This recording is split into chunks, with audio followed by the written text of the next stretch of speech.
ABC7 business commentator Richard Stern joining us now, and a strong start to the new week on Wall Street today. Well, we got some pretty good news yesterday. We heard that the trade wars in China at a minimum might be delayed. Maybe they're off, but at a minimum delayed.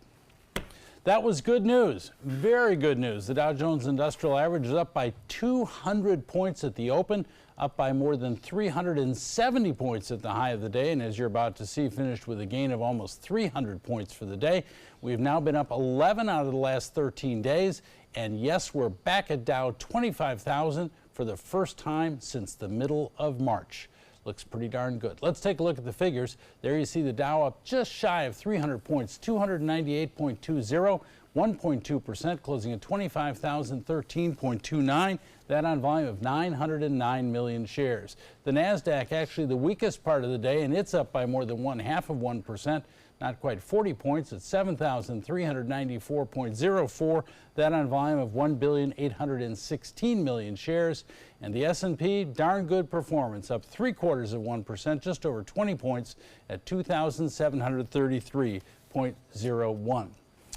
Well, perhaps the demise of retail has been a little bit overstated. You might recall that Macy's announced terrific earnings last week.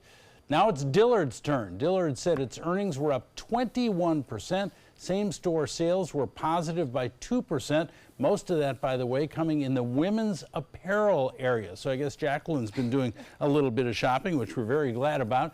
And yes, shares of Dillard's are not only up today, but up 17% in the last 10 days. So it looks like not only good earnings and good sales, but maybe a few people were suspicious that would be the case, because certainly that's a pretty darn good performance in 10 days. Sure is.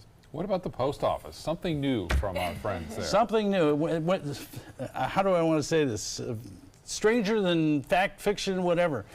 You're now going to be able to buy scratch and sniff postage stamps. I did not make that up. There you see a picture of it. Scratch and sniff stamps. They will be available in 10 different flavors, smells, whatever you want to call it.